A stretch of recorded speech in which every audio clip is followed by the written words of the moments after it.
नमस्कार दोस्तों, स्वागत है आपका आपके YouTube चैनल करें स्टडी आईक्यू में। आज हम 25 सितंबर 2020 की नेशनल करंट अफेयर करेंगे और यह वीडियो आने वाले दिल्ली पुलिस एग्जाम्स और ऑल गवर्नमेंट एग्जाम के लिए अति महत्वपूर्ण है और इस वीडियो की PDF वीडियो के नीचे डिस्क्रिप्शन में मिलेगी।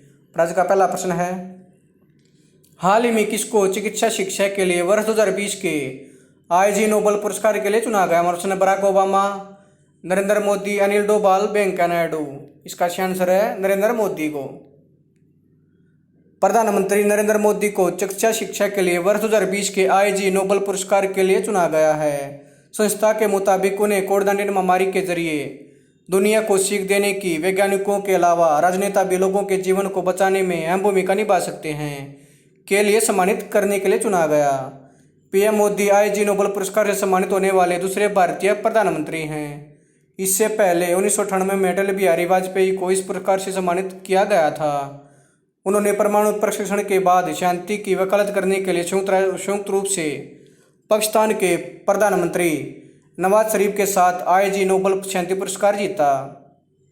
PM मोदी ब्राजील के जायर बोलेनसारो, यूनाइटेड किंगडम के बोरिस जॉनसन, मेक्सिको के आंद्रेस मैनुअल लोपेज ओब्राडोर,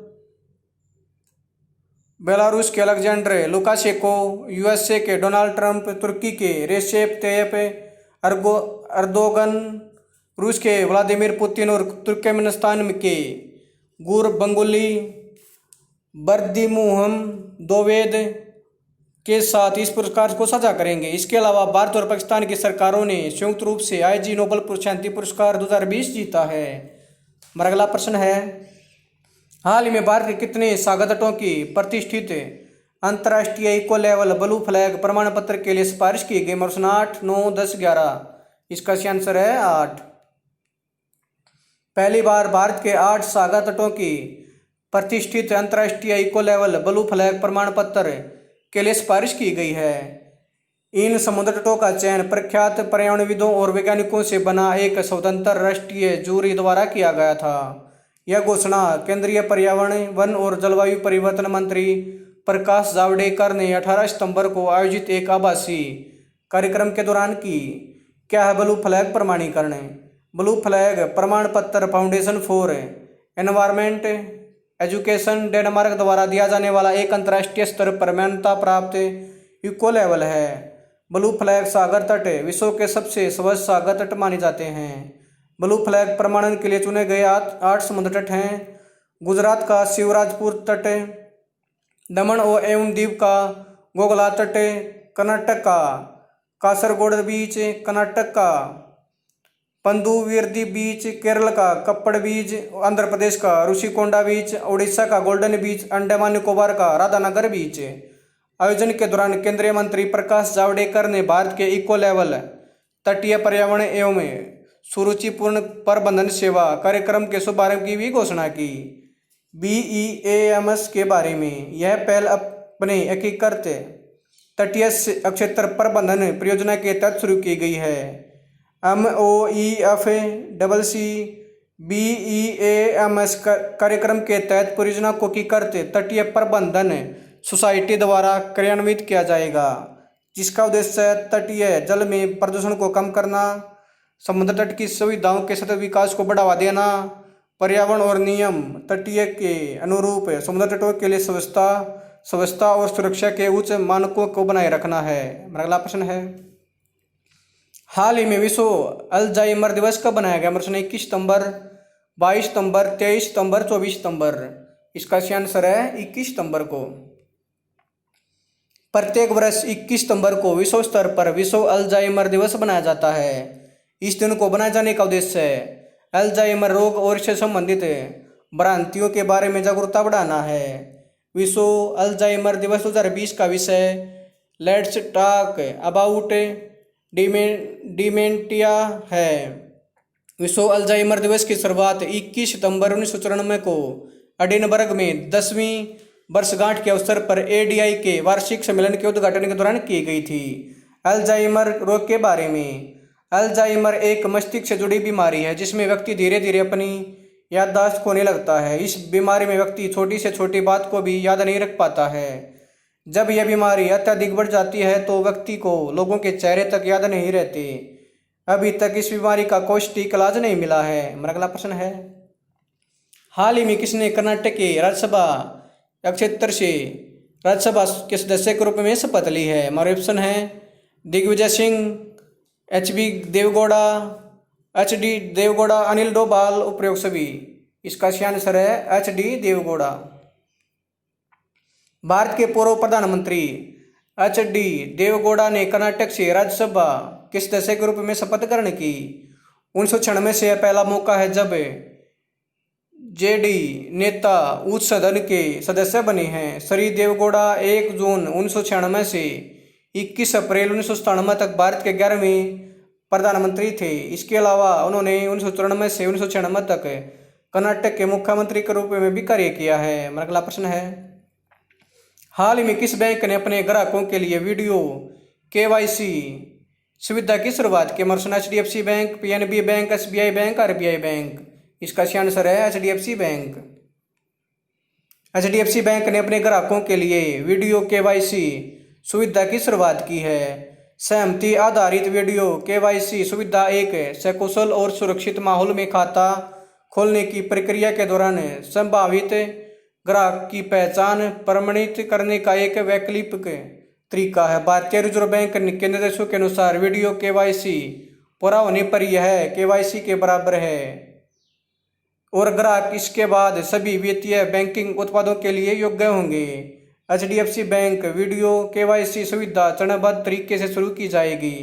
इस पहले चरण में बचत और कॉर्पोरेट सैलरी और पर्सनल ऋण ग्राहक इस सुविधा का लाभ उठा सकते हैं। वीडियो KYC प्रक्रिया ऑनलाइन, सुरक्षित और एक त्वरित सुविधा है। यह बैंक अधिकारी और ग्राहक के बीच एक पेपरलेस, संपर्क रहित और रिकॉर्ड रखी गई बातचीत है। हमारा अगला प्रश्न है, हाल ही में किसने 2020 के इटालियन ओपन टूर्नामेंट में मेन सिंगल का खिताब जीता? हमारा Roger Federer, Andy Murray, Novak जोकोविच, रोहन बोपन्ना। इसका सही आंसर है नोवाक जोकोविच ने। नोवाक जोकोविच ने अर्जेंटीना के डिएगो श्वार्टजेनेग को 7-6, 5-3 से हराकर साल 2020 मेंस सिंगल इटालियन ओपन खिताब और अपना करियर 5वां रोम खिताब अपने नाम किया है। वहीं विमेन सिंगल में सिमोना हालेप ने चैंपियन कैरोलिना प्लिस्कोवा को 6-0, 2-1 से हराकर अपना पहला इटालियन ओपन खिताब जीता। हमारा अगला प्रश्न है, हाल ही में किसने फेस्टिवल डेस्टिनेशंस नॉर्थ ईस्ट 2020 के लोगो और गीत का अनावरण किया है? हमारे डॉक्टर जितेंद्र सिंह, मनोज सिन्हा, गिरीश चंद्र मुर्मू, इनमें से कोई नहीं। इसका सही आंसर है डॉक्टर जितेंद्र सिंह ने। केंद्रीय मंत्री डॉक्टर जितेंद्र सिंह ने एक वीडियो कॉन्फ्रेंस के माध्यम से फेस्टिवल डेस्टिनेशन नॉर्थ ईस्ट 2020 के लोगो और गीत का अनावरण किया। गृह मंत्री अमित शाह द्वारा इस 4 दिवसीय कार्यक्रम का उद्घाटन 27 सितंबर 2020 को औपचारिक रूप से किया जाना है।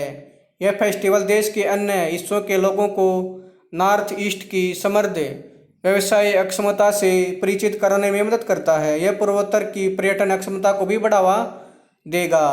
यह फेस्टिवल पूर्वोत्तर के हस्तशिल्प, हस्तकरघा, जैविक उत्पादों और सांस्कृतिक मंडलों को बढ़ावा देगा। इस कार्यक्रम का उद्देश्य पूरे देश में युवा उद्यमियों के लिए पूर्वोत्तर क्षेत्र की समृद्ध व्यवसाय क्षमता उपलब्ध कराना है।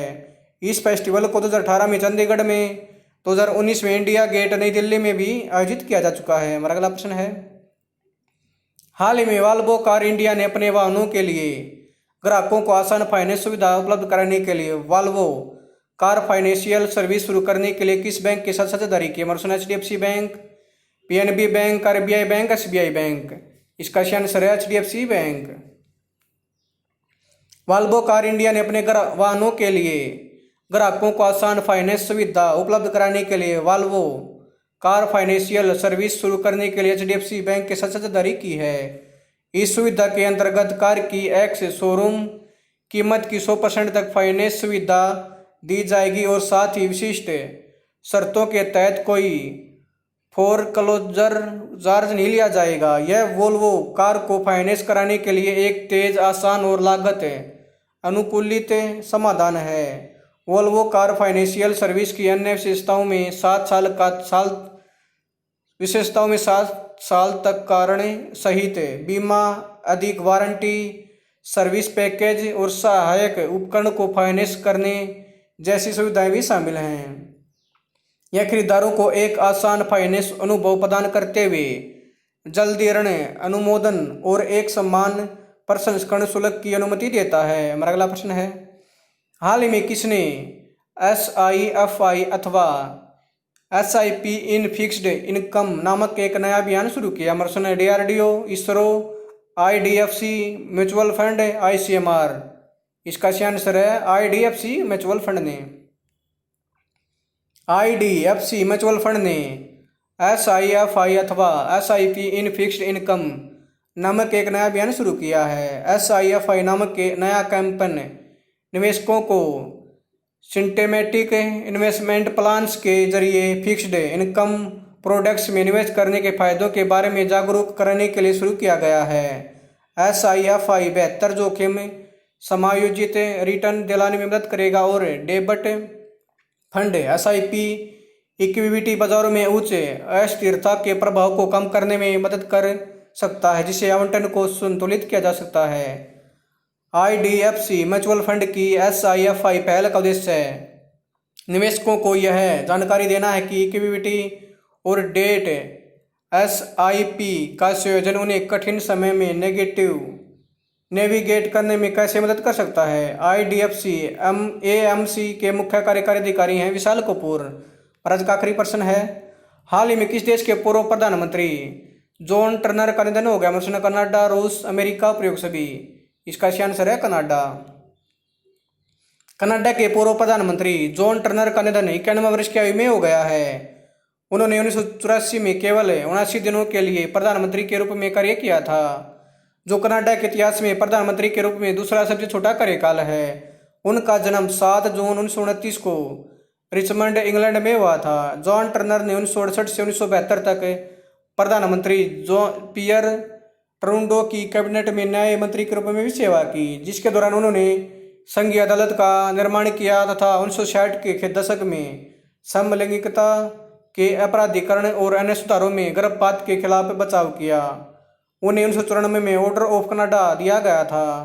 दोस्तों, अगर आपको यह वीडियो पसंद है तो आप मेरे यूट्यूब चैनल करिश्मा को लाइक करें, शेयर करें, कमेंट्स करें, सब्सक्राइब करें और इसके बेल आइकन को दबा दें ताकि आने वाली हर एक वीडियो का नोटिफिकेशन आपको टाइम पे मिलता रहे। धन्यवाद दोस्तों।